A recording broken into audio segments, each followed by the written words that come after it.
அவர் இன்னும் சினிமாக்காரராகவே நினச்சிக்கிட்டு இருக்காரு. ஏன்னா அவர் வரது கேரவன்லேருந்து வந்துடுறாரு, ஜனநாயகம் படம் முடிச்சு ஷூட்டிங் வர்றாரு, அங்கே இருக்க பட ரிஹர்சல் எல்லாத்தையுமே இங்கே ஸ்டேஜில் வந்து பண்ணிட்டாரு, அங்கே இருக்க டைலாக்லாம் வந்து இங்கே கொஞ்சம் சொல்லிட்டார். ஸோ இது வந்து அவர் இன்னும் சினிமாலேருந்து வெளியில் வரல. DMK is the owner of Vijay. அவர் படத்துக்கு இவங்க ப்ரொடியூசர், அவங்க இவர் ஆக்டரு. ஒரு ஆக்டர் ப்ரொடியூசர்கிட்ட என்ன பிஹேவ் பண்ணுவாங்களோ அப்படி தான் பிஹேவ் பண்ணுவாங்க, அதுக்கு மேலே பிஹேவ் பண்ண மாட்டாங்க. இந்த தடவை இருக்க ஸ்கிரிப்ட் வேறு. போன தடவை பார்த்தீங்கன்னா எல்லாத்துடைய காமராஜர் எல்லாத்தையுமே எடுத்து பேசினார். இந்த தடவை ஸ்கிரிப்ட் வந்து ஷார்ட் பண்ணிட்டாங்க. ஏன்னா அவர் பைஹார்ட் பண்ணுறதுக்கு டைம் இல்லை, ஏன்னா அவர் ஷூட்டிங் இதாக இருக்கனால. மிக தெளிவாக திமுகவுக்காக வேலை செய்கிறார். திமுக முதலாளி தான். ஏன்னா இதே திரு விஜய் தான் என்ன யாரெல்லாம் ஸ்டேஜில் சொன்னாரோ திமுக ஸ்டாலின் அங்கிள்னு ஏதோ ஒன்று குழந்த மாதிரி பேசிட்டு இருந்திருப்பாங்க.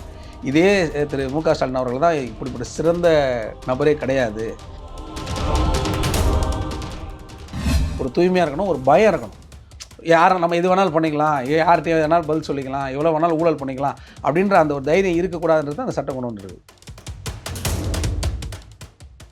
இல்லை இவர் வந்து ஏதாவது ஒரு திட்டங்கள்லாம் இவர் உடனே சொல்கிறாரு, நாங்கள் செய்கிறதே நல்ல திட்டம் தான் செய்வோம் அப்படின்ற. ஏன்னா இவருக்கு இது எதுவும் தெரியாது. ஓகே, எந்த திட்டமும் சொல்லவும் தெரியாது. நீங்கள் ஒரு திட்டத்தை பற்றி கேட்டிங்கன்னா கூட அதை பற்றி தெரியாது. வந்து நின்று விஜய் பார்க்க வந்து அவ்வளோ பேரும் ஓட்டு போட்டுருவாங்க, நீங்களும் நானும் நம்பணுன்னா நம்ம தான் முட்டாள். வந்திருக்கக்கூடிய அவ்வளோ கூட்டமும் விஜய்க்கு தான் ஓட்டு போடுவாங்கன்னு நீங்கள் சொன்னீங்கன்னா நம்ம 2 பேர் தான் பெரிய முட்டாள்.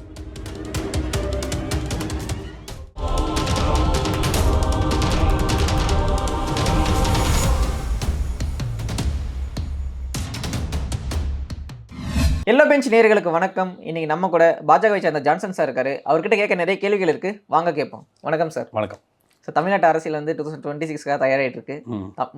இந்தியாவோட முக்கிய தலைவர்களாக பார்க்க போகிற அமித்ஷா, மோடி வந்து தமிழ்நாட்டிலே இருக்காங்களோ அப்படின்ற ஒரு கொஸ்டின் இருக்கு. அவ்வளோ முக்கியமாக தமிழ்நாட்டு எலெக்ஷன்ஸை பார்க்குறாங்களோ? கண்டிப்பாக. ஏன்னா அதாவது திரு நரேந்திர மோடி அவர்கள், பிரதம மந்திரி திரு நரேந்திர மோடி அவர்களாக இருக்கட்டும், திரு அமித்ஷா அவர்கள் உள்துறை அமைச்சர் அவராக இருக்கட்டும், அவர்களுக்கு எல்லா ஸ்டேட்டுமே டெவலப் ஆகணும். அவங்களுக்கு ஒரே பாரதம், அவங்களுக்கு அது ஒன்றே ஒரு கான்செப்ட் தான். நார்த்து, சவுத், ஈஸ்ட், வெஸ்ட் அதெல்லாம் அவங்களுக்கு கிடையாது. எந்த இடத்துல எது வீக்காக இருக்கோ அதை வந்து டெவலப் பண்ணி கொண்டு வரணுன்றது தான் அவங்களுடைய குறிக்கோள். அதான் பாரதிய ஜனதா கட்சியினுடைய குறிக்கோளும். ஸோ எல்லாருக்குமே தெரியும், இப்போ இருக்கிறதுலே ரொம்ப வீக்கான மாநிலம் எதுனா தமிழ்நாடு தான். அது இவங்க என்ன தான் இத்தனை வருஷமாக நிறைய கட்சிகள் ஆண்டாலும் சரி, இப்போ திமுக இப்போ சூப்பராக 4 வருஷத்தை வச்சு செஞ்சுட்டாங்க மக்களை. இதுக்கு மேலே மக்களை வந்து ரொம்ப மோசமான நிலைக்கு தள்ள முடியாது. அப்படின்போது அதை கண்டிப்பாக பாரத பிரதமர் அவர்களோ இல்லை திரு அமித்ஷா அவர்களோ பார்த்துக்கிட்டு இருக்க மாட்டாங்க. அதுக்கு உடனடியாக அதுக்கு ஒரு போர்க்கால அடிப்படையிலே வேலை செஞ்சு தான் ஆகணும். ஸோ அதனால் கண்டிப்பாக இந்த தடவை தமிழகத்தை வந்து மீட்டெடுத்தே ஆகணுன்ற முடிவில் பாரதிய ஜனதா கட்சி இருக்குது. அதுக்கு திரு அமித்ஷா அவர்கள், திரு மோடி அவர்கள் தான் முயற்சி பண்ணிடுறாங்க. சரி, இப்போ நீங்கள் பேசும்போது இப்போ வந்து திமுக வந்து அரியணையிலேருந்து எடுக்கணும் அப்படின்னு நீங்கள் பேசிகிட்டு இருக்கீங்க. இந்த இடத்துல ஒருத்தர் வந்து நேற்று மாநாட்டில் என்ன பேசியிருக்காருன்னா, தமிழ்நாட்டில் ஃபைட்டே வந்து டிவிகே vs டிஎம்கே தான் அப்படின்னு பேசுகிறாரு. அதிமுக பாஜக என்ற முக்கியமான கூட்டணி வந்து லெஃப்ட் ஹேண்டில் டீல் பண்ணிட்டு போகிறாரு. இது எப்படி பார்க்குறீங்க சார்? நான் சொல்கிறது, நான் சீரியஸ் பாலிடிக்ஸ் பற்றி பேசிகிட்டு இருக்கேன். நான் அந்த டயலாக் எழுதுனது அதை பற்றிலாம் பேசலை. ஏன்னா நேற்று நான் அவர் பேசினதை, விஜய் பேசினதை நான் பார்த்தேன். நான் அவர்கிட்ட பேசும்போது எனக்கு சிரிப்பு தான் வந்துச்சு. அவர் அந்த சிங்க கதையெல்லாம் சொன்னார். அவருக்கே நான் சொல்லணுச்சு, முதல்ல டிஸ்கவரி சேனல் போய் ஒழுங்காக போய் பாருங்கள். ஏன்னா சிங்கம் வந்து போய் பெரிய மிருகத்தை தான் அடிக்கும், அடித்து வெற்றியோட தான் வரணும். ஒரு ஜிராஃப் ஒட்டச்சு வீங்கி ஒரு சிங்கத்தை காலாலே மிதித்து தள்ளுற இதெல்லாம் நம்ம பார்த்துட்டு இருக்கோம். ஸோ ரியாலிட்டியை பேசணும். இந்த சின்ன பாட்டி கதை, பாட்டி காலத்தில் சொன்ன கதை அதெல்லாம் வச்சுட்டு நீங்கள் சினிமா டைலாக்லாம் எழுதி வச்சு பேசக்கூடாது. அதே மாதிரி சில விஷயம் அதான் சொல்லணும். இவர் வந்து அந்த இன்னும் வந்து அவர் அந்த இதுலேருந்து இறங்கலை. அந்த கடைசியாக ஒரு வார்த்தை சொல்லுவார், நீங்கள் கவனிச்ச கடைசியாக பேசும்போது உறங்கும் போது என்னதான் அது, இது வந்து ஏமாலியாக இருக்கிறதுக்கு சினிமாக்காரன் ஒன்றும் முட்டாள் கிடையாது அப்படிம்பார். ஆமாம். ஸோ அப்போ அவர் இன்னும் சினிமாக்காரனாக தான் இருக்கார், இறங்கி பொதுமக்களுக்கு இன்னும் வரல. ஒரு தலைவன்றது வந்து ஒரு பொதுமக்கள்லேருந்து ஒரு ஆளாக அந்த மாதிரி தான் அவன் யோசிக்கணுமே தவிர அவர் இன்னும் சினிமாக்காரராகவே நினச்சிக்கிட்டு இருக்காரு. ஏன்னா அவர் வரது கேரவன்லேருந்து வந்துடுறாரு, ஜனநாயகம் படம் முடிச்சு ஷூட்டிங் வர்றாரு, அங்கே இருக்க பட ரிஹர்சல் எல்லாத்தையுமே இங்கே ஸ்டேஜில் வந்து பண்ணிட்டாரு, அங்கே இருக்க டைலாக்லாம் வந்து இங்கே கொஞ்சம் சொல்லிட்டார். ஸோ இது வந்து அவர் இன்னும் சினிமாலேருந்து வெளியில் வரல. ஸோ அவர் ரியாலிட்டிக்கு அவர் வரணும். ரியாலிட்டிக்கு வந்து மக்களோட நிஜமான இது என்னன்னு தெரியணும். நீங்கள் ரேம்பில் நடக்கிறீங்க, அவ்வளோ பேர் வந்து உங்களை பார்க்குறாங்கன்னா நீங்கள் செலிப்ரிட்டி. இத்தனை வருஷமாக செலிப்ரிட்டி. நீங்கள் நல்ல ஒரு டான்ஸரு, ஒரு நல்ல நடிகர், உங்களை பார்க்க ஆமாம் எல்லோரும் பார்க்க வருவாங்க. அங்கன்னு இல்லை, நீங்கள் மதுரைக்கு தான் போகணுன்னு அவசியம் இல்லை. சென்னைக்கு வாங்க, கோயில்பட்டி போங்க, திருநெல்வேலி போங்க, கன்னியாகுமரி போங்க, எங்கே போனாலும் உங்கள் பார்க்க கூட்டம் வரதான் செய்யும். ஏன்னா நீங்கள் நடிகர். ரஜினிகாந்த் போனாலும் வரும், ஒன்றுமே இல்லாமல் இப்போ கமல் இருக்கார் பாருங்க, அவர் போனாலும் வரும். ஓகே, இல்லை கோவேஸ்வரல் அக்கா போனாலும் வரும்.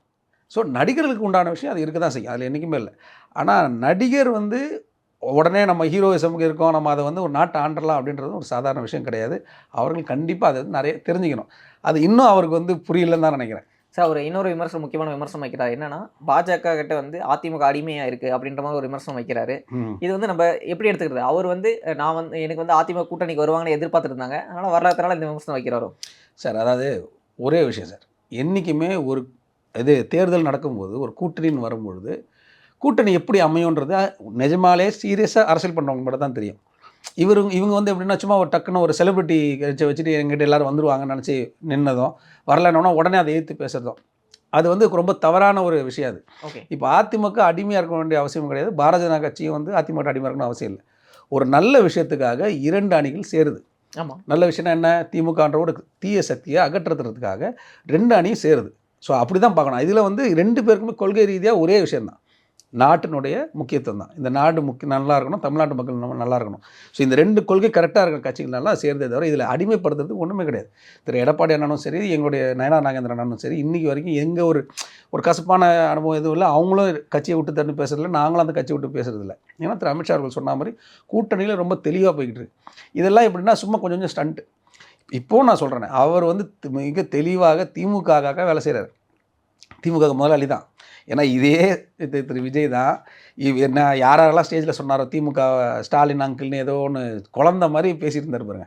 இதே திரு மு.க. ஸ்டாலின் அவர்கள் தான் இப்படிப்பட்ட சிறந்த நபரே கிடையாது, உதயநிதி ஸ்டாலின் அவங்க இப்படிப்பட்ட ஒரு ஒரு சிறந்த ஒரு ஆளுமை திறன் யாருக்குமே இல்லை அப்படின்னு இவரோட படத்தோட ஒரு லான்ச்சில் பேசுனதை பார்த்துருக்கோம்.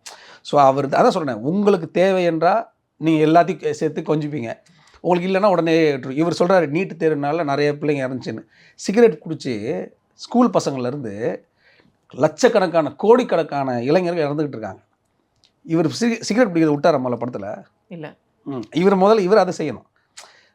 இவர் உடனே ஒரு சோகமாக இருந்தாலும் சரி இவர் தண்ணி அடிக்க ஆரம்பிச்சிடுவார். படத்தில் சந்தோஷமாக இருந்தாலும் தண்ணி அடிக்க ஆரம்பிச்சிடுவார். அதனால அவ்வளோ இளைஞர் இறக்குறாங்க. அதை இவர் நிப்பாட்டினாரா? அதை முதல்ல பாருங்கள். அது 2வது இன்னொரு ரொம்ப என்ன சொல்கிறேன், இன்னும் சிரிப்பு என்ன வந்துச்சுன்னா, திரு நரேந்திர மோடி அவர்கிட்ட இவருக்கு வந்து சொல்கிறாராம் நீட்டை வந்து ரத்து பண்ணணும்னு. உலகத்துக்கே தெரியும் நீட்டை வந்து ரத்து பண்ண முடியாதுன்னு சொல்லி சுப்ரீம் கோர்ட்டோட ஆர்டர் இருக்குது. திரு நரேந்திர மோடி அவருக்கெல்லாம் இதெல்லாம் புதுசாக ஸ்டார்ட்அப் போட முடியாது. இது எல்லாருக்கும் தெரிஞ்ச விஷயம் தான். ஒரு சின்ன குழந்தை கூட தெரியும். ஸோ உங்களுக்கு ரியாலிட்டி தெரியல, ஒரு என்ன சொல்கிற ஒரு அரசியல் தெரியல, அரசியல் களம் தெரியல. நீங்கள் அதான் சொல்கிறேன், ஒரு 2 நாள் மட்டும்தான் அரசியலுக்கு வந்து எட்டி பார்க்குறீங்க, மீதி நாள் ஃபுல்லாக ஷூட்டிங்கில் இருக்கீங்க. ஸோ வெளில என்ன நடக்குதுன்னு தெரியல. யாரோ ஒருத்தர் ஸ்கிரிப்ட் எழுதி கொடுத்துட்டான், ஸ்கிரிப்டை வந்து அழகாக படிச்சு மேலே கீழே படித்து முடிச்சு போயிட்டீங்க. ஸோ இது உங்களுக்கு இன்னும் நான் என்ன சொல்கிறேன், இன்னும் கொஞ்சம் கற்றுக்கங்க. நீங்க வந்து ஸ்கிரிப்ட் எழுதி கொடுக்குறாங்க, அவர் பேசுவார் சொல்றாங்க. இந்த தலைவர் வந்து நம்ம கூட்டணிக்கு வரணும்னு சொல்லிட்டு அதிமுக தலைவரோ பேசியிருக்கீங்க, பாஜக தலைவரோ பேசணும் அப்படின்னு இவ்வளோ வந்து அரசியல் புரிதல் இல்லாதவரை நம்ம கூட்டணிக்கு வரணும்னு ஏன் பேசுறீங்க? அப்படி இல்லை, கூப்பிட்டு வச்சு புத்திமதி சொல்லுவோம்ல. கூட்டணிக்கு வந்தாலுமே சார் நீங்கள் எப்படிலாம் பேசலாம் தப்பு, கொஞ்சமாக அரசியல் புரிஞ்சுக்கோங்க, புரிஞ்சுட்டு வாங்கன்னு தான் நான் சொல்லுவோம்.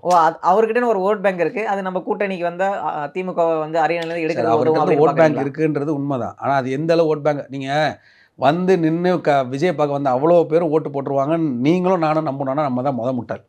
வந்திருக்கக்கூடிய அவ்வளோ கூட்டமும் விஜய்க்கு தான் ஓட்டு போடுவாங்கன்னு நீங்கள் சொன்னீங்கன்னா நம்ம 2 பேரும் தான் பெரிய முட்டாள். அதை நம்ம நம்பணும்னா ஃபர்ஸ்ட் மாநாட்டுக்கு அடுத்து வந்து விஜய் நம்ம கூட்டணிக்கு வரணும், அப்போ அந்த கூட்டத்தை பார்த்து ஏமாந்துட்டாங்களோ பாஜக அதிமுக தலைவர்கள்? அப்போ திருப்பி சொல்கிறேன் சார், கூட்டன்றது வேறு சார், கொள்கையோடு இருக்கிறதும் வேறு சார். நான் எப்போ சொல்கிறேன், அவர் என்ன பேசுகிறாரு, எங்களுடைய தலைவர் விஜய் என்ன பேசுகிறாரு அப்படின்னு இவங்க எல்லாரும் நின்று பார்த்துருந்தாங்கன்னா நான் நிஜமால சொல்லுவேன், ரைட் கொள்கைக்காக வர நிற்கிறாங்கன்னு. அவங்கெல்லாம் பார்க்க வந்து விஜயை பார்க்க வந்தாங்க, விஜய் ரேம்பில் பார்த்தாங்க, அவ்வளோதான் கிளம்பிட்டாங்க. அவங்களுக்கு தேவை அவ்வளோதான். அப்போது இன்னும் அவங்க விஜயை சீரியஸான ஒரு லீடராக அவங்க எடுக்கலை. அது விஜய் முதல்ல புரிஞ்சுக்கணும். இவர் இன்னும் இன்றைக்கே அவர் இன்னும் முதலமைச்சர் ஆனாமான்னு நினச்சிட்டு பேசினார் பாருங்க. எனக்கு அதெல்லாம் ரொம்ப வேடிக்கையாக தான் இருக்குது அதெல்லாம் பார்த்தாலே.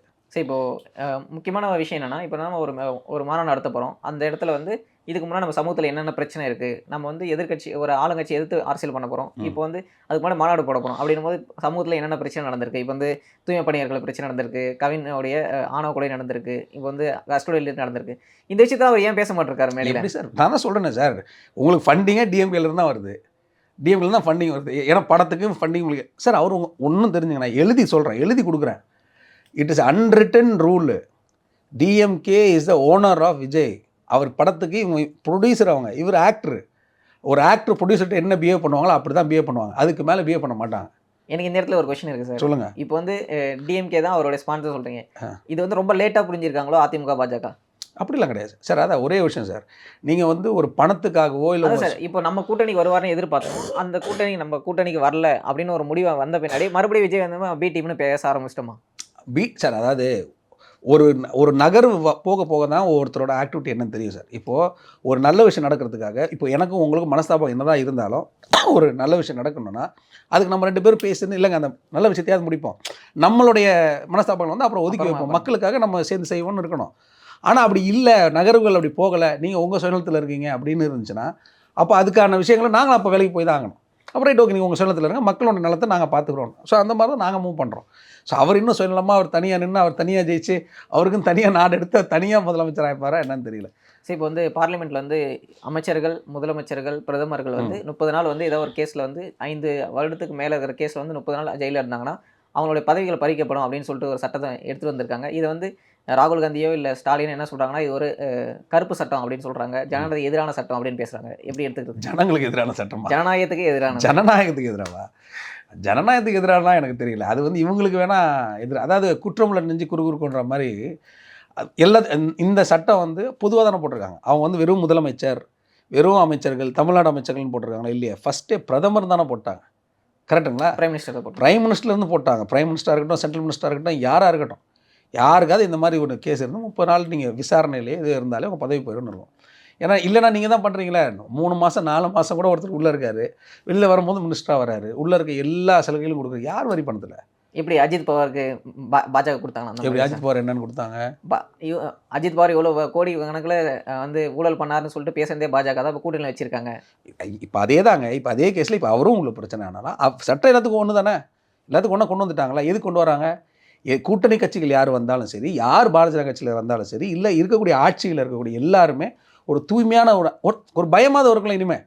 இனிமேல் எவனை ஊழல் செய்ய மாட்டோம் பயமாக இருக்குல்ல. யாருனாலும் இனிமேல் அரசியலுக்கு சும்மா சம்பாதிக்க வரலாம்னு நினைக்க முடியாதுல்ல. இந்த ஆயுதத்தை வந்து இப்போ சென்ட்ரல் கவர்மெண்ட்டுக்கு உங்கள் ஐடியா படி காங்கிரஸ் வரமாட்டாங்க. ஒரு வேலை நம்ம ஒரு பர்சன்டேஜில் வச்சுப்போம். அங்கே வந்து காங்கிரஸ் வந்து இல்லை, காங்கிரஸ் வரமாட்டாங்கன்னு நம்ம சொல்லணும் அவசியம் இல்லை.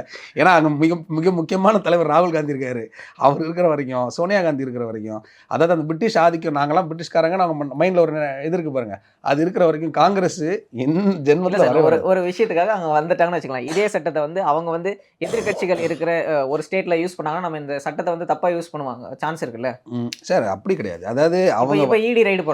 அப்போ இடி ரைடு வந்து ஒருத்தர் வந்து விசாரணை கூட்டிட்டு போறாங்க. ஒரு 30 நாள் இருக்காரு, அவருடைய மினிஸ்டர் பதவி போயிருச்சு. இப்போ வந்து அவர் வந்து விடுதலையே வெளியே வராருன்னா அந்த தப்பு செய்யறதுக்கு அவர் ஏன் பதவி இழக்கணும் அப்படின்னு நான் என்ன கேட்குறேன்னா சார், இடி வந்து உங்களுக்கு சும்மாவே வந்து பிடிச்சிருமா? இப்போ நீங்களும் நானும் இருக்கோம். இல்ல சார், இப்போ வருமானத்துக்கு அதிகமாக நீங்க சொல்றது கரெக்ட் தான் சார். இப்போ வந்து இடி வந்து ரைடுக்கு வராங்க அப்படின்னும் போது இடி வந்து ரைடு பண்ணி விசாரணை தான் பண்றாங்க. அவங்க வந்து தீர்ப்பு சொல்ற இடத்துல இருக்க, தீர்ப்பு சொல்ற இடத்துல ஜுடிஷியரிக்கு சொல்றதுக்கு முன்னாடியே ஒருத்தர் வந்து நம்ம பதவியில எடுக்கணும்ன்றது என்ன ஒரு சார்? பதவி எடுக்கிறோன்னா பதவி உங்களுக்கு 30 நாளைக்கு மேலே நீங்கள் இருந்தால் பதவி பெற போகுது. நீங்கள் மினிஸ்டராவோ இல்லை பிரைம் மினிஸ்டராவோ இல்லை சீஃப் மினிஸ்டராவோ கண்டினியூ ஆக முடியாது. ஆனால் நீங்கள் சொல்ல இருங்க, கேஸ் நடக்கும். இல்லை சார், முக்கியமான விஷயம் கரெக்டாக நீங்கள் நிரபராதி ஆகிட்டீங்கன்னா அதுக்கப்புறம் திருப்பி நீங்கள் எலெக்ஷன் நின்று வாங்க. சாட்டப்பட்டவர் தான், நான் குற்றவாளி இல்லை சார். அதுதான் சார், அப்போ நான் ஏன் பதவியில் சார் அந்த உங்கள் குற்றத்தை நீங்கள் இல்லை நிரூபிச்சுட்டு திருப்பி எலெக்ஷன் நின்று ஜெயிச்சு வாங்க. புரியுதா சார்? திருப்பி ஜெயிச்சு வாங்க. இதில் ஏன் ஒன்று பயப்படுறீங்க? அதாவது ஒரு தடவை போயிடுச்சுன்னா அவ்வளோதான், உசுரே போன மாதிரி நீங்கள் ஏன் பயப்படுறீங்க? அதான் சார், இப்போ வந்து நான் வந்து மக்கள் கிட்ட போயிட்டு நான் ஓட்டு கேட்டு வாங்கிட்டு வரேன். நான் இல்லாத விஷயத்துக்கு 30 நாள் ஜெயிலில் கேட்டுலாம் வாங்கிட்டு வரல சார், பாதி காசு கொடுத்து வாங்கிட்டு வரீங்க. அதெல்லாம் நிப்பாட்டுறது தான் இது எல்லாத்துக்கும் சார். இது வந்து சாதா சட்டம் வந்து நான் ஏன் இந்த கொஸ்டின் வைக்கிறேன்னா, இது வந்து பிஜேபி ஒரு நல்ல எண்ணத்துக்கு தான் கொண்டு வந்திருக்காங்க. இதை வந்து இப்போ வந்து மற்ற கட்சிகள் வந்து இதை எப்படி பயன்படுத்துவாங்கன்ற ஒரு ஒரு பயத்தை தான் நம்ம கேட்குறோம். மற்ற கட்சிகள் தானே தவறாக பயன்படுத்துவாங்க. நீங்கள் தான் சொல்லிட்டீங்களே, இனிமேல் எந்த கட்சி வர பாரதிய ஜனதா கட்சி தான் ஃபுல்லாகவே இருக்க போகுதுன்னு. ஸோ அப்போ எதுவுமே பிரச்சனை இருக்கா? நல்லா தானே இருக்கும். உங்கள் கேள்வியிலே பதில் இருக்கு சார். அதாவது ஒரு தூய்மையான ஒரு அரசியல் இருக்கணும்னு சொல்லிட்டு நரேந்திர மோடி அவர்கள் நினைக்கிறாரு. அரசியல் வரக்கூடிய எல்லா இளைஞர்களாக இருக்கட்டும் சரி, யாராக இருந்தாலும் ஒரு தூய்மையாக இருக்கணும், ஒரு பயம் இருக்கணும். யாரை நம்ம எது வேணாலும் பண்ணிக்கலாம், யார்கிட்ட வேணாலும் பதில் சொல்லிக்கலாம், எவ்வளோ வேணாலும் ஊழல் பண்ணிக்கலாம் அப்படின்ற அந்த ஒரு தைரியம் இருக்கக்கூடாதுன்றது அந்த சட்டம் கொண்டு வந்துருக்கு. அதனால் இது ரொம்ப நல்ல விஷயம் தானே. அதை நம்ம வந்து இவ்வளோ தூரம் பயந்து பார்க்கணுன்னா ஒன்று நான் தப்பு பண்ணியிருக்கணும். நான் இப்போ தப்பு பண்ணியிருந்தேன்னா எனக்கு இவ்வளோ பதட்டம் இருக்கணும். ஏன்னா எனக்கு பதட்டம் வந்துருச்சு. யார்? நமக்கு தமிழகத்தில் இருக்க முதலமைச்சருக்கு ராகுலுக்கு பதட்டம் வந்துருச்சு. ஏன்னா எல்லாம் தப்பு பண்ணியிருக்கீங்க. அதனால் எந்த இடத்துல எந்த பாம்பு மேலே வரப்போதுன்னு உங்களுக்கு தெரியலை. அதனால் அந்த பயத்தில் இருக்கீங்க. சரி, நீங்கள் சொல்கிற மாதிரி நீங்கள் சொன்னீங்களே ஒரு ஸ்டேட்மெண்ட்டில் முதலமைச்சர் சொன்னார் மு க ஸ்டாலின் அவர்கள், திரு நரேந்திர மோடி அவர்கள் செய்யாத சாதனையை இந்தியாவில் இருக்கக்கூடிய எல்லா முதலமைச்சரும் செய்யாத சாதனையை இந்த ஸ்டாலின் வந்து செஞ்சு காமிச்சிருக்காரு அப்படின்னு சொல்லி 3 வருஷத்தில் செஞ்சு காமிச்சாருன்னு சொன்னார். அவ்வளோ நீங்கள் செஞ்சுருந்தீங்கன்னா இந்த சட்டத்துக்கு நீங்கள் பயப்படணும் அவசியமே இல்லையே. உலகத்திலே நீங்கள் தானே பெரிய ஆளாக இருந்திருப்பீங்க. ஏன் உங்களுக்கு ஒரு சட்டமே பயப்படுதுன்னா, ஏன்னா உங்களுக்கு தான் எல்லாத்துக்கும் எல்லா பக்கத்தும் ஊழல் பண்ணி வச்சுருக்கீங்க. எந்த ஊழல் எடுத்தாலும் உங்களுக்கு அவன் 30 நாள் இல்லை எத்தனை நாள் வரப்போன்னு தெரியல, அதனால உங்களுக்கு அந்த பயம். ஸோ இப்போ விஜய் உடைய மாநாட்டுக்கு பார்த்தோன்னா ஒரு முக்கியமான ஒரு அது வந்து நம்ம வந்து விமர்சித்தாலும் அதுக்குன்னு ஒரு கூட்டம் வந்திருக்கு. அப்போ அந்த கூட்டம் வரும்போது இது வந்து அரசியல் படுத்தப்படாத கூட்டமாக இருக்கும்போது இது வந்து ஓட் போகிறதுக்கு விஜய்க்கு போகிறதுக்கு கூட சான்ஸ் இருக்குது. அப்படின்னும் போது இங்கே வந்து அதிமுக திமுக இந்த கூட்டணிகள் வந்து தனித்தனியாக இருக்காங்க. அப்படின்னும் போது இந்த யார் வந்து வின் பண்ண போகிறாங்க அப்படின்ற ஸ்டேஜை வந்து அவங்க டிசைட் பண்ணுறதுக்கான ஃபேக்டராக மாறிடலாம்ல. இல்லை சார், நான் அந்த கூட்டத்துக்காக நான் ஒரே விஷயம் சொல்கிறேன், நிஜமாலே நான் சொல்கிறேன், விஜய் நிஜமாலே ஒரு நல்ல தலைவனாக இருந்தால், நிஜமான ஒரு நல்ல இவ்வளோ பேர் உங்களை நம்பி வந்திருக்கு நல்ல தலைவனாக இருந்தால், முதல்ல நீங்கள் கரெக்டான அரசியல் முக்கியமாக மக்களுக்கு தேவையான விஷயங்களை முதல்ல நீங்கள் தெரிஞ்சுக்க உள்வாங்கிட்டு அதுக்கப்புறம் அரசியல் எப்படி பண்ணுறதுன்றதை நீங்கள் பார்த்து அப்படி பண்ணிங்கன்னா தான் உங்களை நம்பி வர மக்களுக்கு நீங்கள் தான் நல்லது பண்ண முடியும். நீங்கள் சும்மா வந்து அதாவது ஒன்றுமே இல்லாமல் கூட இருக்கக்கூடிய ஆட்களை வச்சுக்கிட்டு நீங்கள் அரசியல் நடத்தவே முடியாது. உங்களுக்கு முதல்ல தெரியணும். அவர் தான் சொல்கிறார்ல சார், எல்லா எம்பி தொகுதியிலையும் நான் தான் ஃபேஸ் அப்படின்னு சொல்கிறாரு சார். அதுதான் சார், இன்னும் நீங்கள் வந்து உங்கள் விஜய் ஃபேஸுக்கு வந்து ஏற்கனவே அதான் இன்னொரு டைலாக் விட்டார், நாங்கள் ஏற்கனவே வீட்டுக்குள்ளே போயிட்டு தான் கட்சி அதெல்லாம் டைலாக்லாம் நல்லா இருக்குது சார். பிஜிஎம்லாம் போடலாம், இதெல்லாம் நல்லா தான் இருக்கும். அது படம், அது மாதிரி தான் அதை பார்ப்பாங்களே தவிர இதை வந்து ஒரு ஓட்டாக கன்வெர்ட் பண்ண போனோம்னா, இப்போ நீ ஒரு குடும்பத்தில் வந்து பேசும்போது சூப்பராக பேசினார்லப்பா விஜய், டைலாக் சூப்பராக அடிச்சார், ரைட் ஓகே, ஓட்டு போட இல்லை, அதுக்கு அவர் இன்னும் கொஞ்சம் பழகணும்ப்பா அப்படின்றவாங்க. இதுதான் விஷயம். ஆனால் அது அவர் ரியாலிட்டி தெரிஞ்சுக்கணும். ஏன்னா அவ்வளோ பெரிய கூட்டம் வந்து சேருதுன்னா உங்களோட ஹார்ட் ஒர்க் தான். நீங்கள் இவ்வளோ நாள் கஷ்டப்பட்டு நடித்ததுக்கான உங்களை முகத்தை வந்து பார்க்கணுன்னு வராங்க. ஆனால் அந்த மக்களுக்கு நீங்கள் நல்லது பண்ணுங்கள், தப்பாக டீவியேட் பண்ணாதீங்க. நீட்டை தவிர்க்கவே முடியாதுன்னு உலகத்துக்கே தெரிஞ்சு நீங்கள் அவங்களோட அவ்வளோ பெரிய பொய் சொல்கிறீங்க, கரெக்டுங்களா? அதுக்கப்புறம் இஸ்லாமியர்களை வந்து நீங்கள் வந்து துன்புறுத்துறீங்கன்னு சொல்கிறீங்க. இது வரைக்கும் 2014 ஒரு இஸ்லாமியர் கூட எந்த தூக்கி வெளியில் போடலை. அது ஒரு மிகப்பெரிய பொய் சொல்கிறீங்க, ரைட்டுங்களா? அதோட இன்னொரு ஒரு ஐஏஎஸ் ஆஃபீஸர், அவர் கூட அந்த ஐஆர்எஸ் ஆஃபீஸர், அவர் சொல்கிறார், உலகெல்லாம் ஏதோ பண்ணிக்கிட்டு இருக்கு, நம்ம வந்து ஒரு இதுக்கு மசூதி கீழே கோயிலை தேடிட்டு இருக்கோன்னு. அப்போ இவங்களாம் என்ன அர்த்தம்? நியூஸ் பேப்பர் படிக்கலை, டெய்லி நியூஸ் பேப்பர் படிக்கிறது இல்லை, டெய்லி சோஷியல் மீடியா பார்க்குறது இல்லை. இப்போ தான் நம்ம விண்வெளிக்கு நம்மளுடைய ஒரு வீரர் போயிட்டு வந்து பிரைம் மினிஸ்டர் உட்காந்து பேசிகிட்டு இருந்தார். அது யார்? அவர் பக்கத்து வீட்டுக்காரரா இல்லை பக்கத்து நாட்டுக்காரரா? அப்போது அவங்களோட எண்ணங்கள் எப்படி இருக்குது பாருங்கள், மக்களை எப்படி ஏமாற்றி கொண்டு போகிறாங்க சார். அதாவது ஒரு விஷயம் நம்ம பேசும்போது, ஒரு விஷயம் ஒருத்தர்கிட்ட நம்ம ஒரு சபையிலிருந்து பேசும்போது அவங்களுக்கு என்ன நல்லது நடக்குதுன்றதை பார்த்து தான் நம்ம சொல்லணும். அவங்க ஃப்யூச்சருக்கு என்ன நல்லதுன்னு வேணும்னு பார்த்து சொல்லணுமே தவிர அந்த மாதிரி ஒரு பொய்யான விஷயத்தோட. ஸோ இப்போ மேடையில் பேசும்போது என்ன சொல்கிறாருன்னா, அதிமுக தொண்டர்கள் வந்து ரொம்ப கரெக்டாக முடிவெடுப்பாங்க, கட்சி ஏற்கனவே வந்து அதிமுக வந்து பாஜக அடிமைச்சு சொல்லிட்டு அதிமுக தொண்டர்களுக்கு ஒரு சோப் போடுறாரு. அதுக்கடுத்து இந்த சைடு வந்து விஜயகாந்தை பற்றி பேசுகிறாரு, பழைய தலைவர்களான எம்ஜிஆரையும் பேசுகிறாரு, அண்ணாவும் பேசுகிறாரு. அப்படின்னும் போது தனக்கு வந்து எந்த தலைவர்களும் இல்லை, எல்லாத்தையும் நம்ம வந்து சேர்த்துக்கணும் அப்படின்னு சொல்லிட்டு எல்லாம் இந்த மாதிரி ஸ்ட்ராட்டஜி பண்ணிட்டு இருக்காரு. இல்லை, அதான் நான் சொன்னேன், போன தடவை இருந்த ஸ்கிரிப்ட் அவர் வேறு, இந்த தடவை இருக்க ஸ்கிரிப்ட் வேறு. போன தடவை பார்த்தீங்கன்னா எல்லாத்தினுடைய காமராஜர் எல்லாத்தையுமே எடுத்து பேசினார். இந்த தடவை ஸ்கிரிப்ட் வந்து ஷார்ட் பண்ணிட்டாங்க. ஏன்னா அவர் பைஹார்ட் பண்ணுறதுக்கு டைம் இல்லை, ஏன்னா அவர் ஷூட்டிங் இதாக இருக்கனால. ஸோ அதனால் அவர் குறுக்கி வச்சார். விஜயகாந்தை கொண்டு வந்த காரணம் கூட அவர் மதுரை மண்ணுன்றனால அதை சுமார் இம்ப்ளிமெண்ட் பண்ணி கைத்தட்டல் வாங்குறதுக்கும் அதுக்கு தான் பார்க்குறாங்களே தவிர ஒரு பாயிண்ட்டு கூட இப்போத்துக்கு தேவையான விஷயம் ஒன்று கூட பேசலை. இப்போ துப்புரவு தொழிலாளர்கள் இவ்வளோ தூரம் கஷ்டப்படுறாங்க, அதை பற்றி எதுவும் பேசலை. ஸ்டெர்லைட்டை திருப்பி ஓப்பன் பண்ணணும்னு சொல்கிறாங்க, அதை பற்றி எதுவும் பேசலை. மக்களுக்கு எவ்வளோ கஷ்டம் வருது அதை பற்றி பேசலை. டாஸ்மார்க் மூட போகுது, அவ்வளோதுனாலே எந்த ஒரு நல்ல விஷயம் பற்றியுமே பேசலை.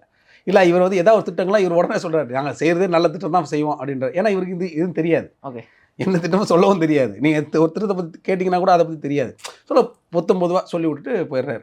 அவர் என்ன நினச்சிக்கிறாருன்னா, நம்ம கீழே ஆளுங்களை வச்சுக்கலாம், நம்ம சும்மா ஃபேஸ் வேல்யூ மட்டும் வச்சு நம்ம ஒரு சிஎம் ஆகிக்கலாம், சிஎம் ஆகி அப்படியே ட்ராவல் பண்ணிவிட்டு வந்துடலாம், படத்தில் வர மாதிரி அப்படியே கை காட்டிட்டு அப்படியே பார்த்துட்டு வந்துடலாம் அப்படின்னு நினைக்கிறாரே தவிர கண்டிப்பாக மக்களுக்கான தலைவனாக அவர் இல்லை. இன்னும் அவர் வந்து அதான் சொல்கிறேன், ஒரே பாயிண்ட்டு தான், அவரே சொல்லிட்டார், நான் முட்டாள் கிடையாது சினிமாக்காரன்னு. அப்போ அவர் இன்னும் சினிமாக்காரனோட ரேஞ்சிலே தான் இருக்கார். அவர் இன்னும் பொதுமக்களோ இல்லை பொதுமக்களுக்கான தலைவனாக விஷயமோ அவர் இன்னும் வரல. ஸோ நேரத்தை ஒதுக்கி நிறைய கருத்துக்களை தெரிவித்தமைக்கு ரொம்ப ரொம்ப நன்றி சார். தேங்க்யூ, நன்றி.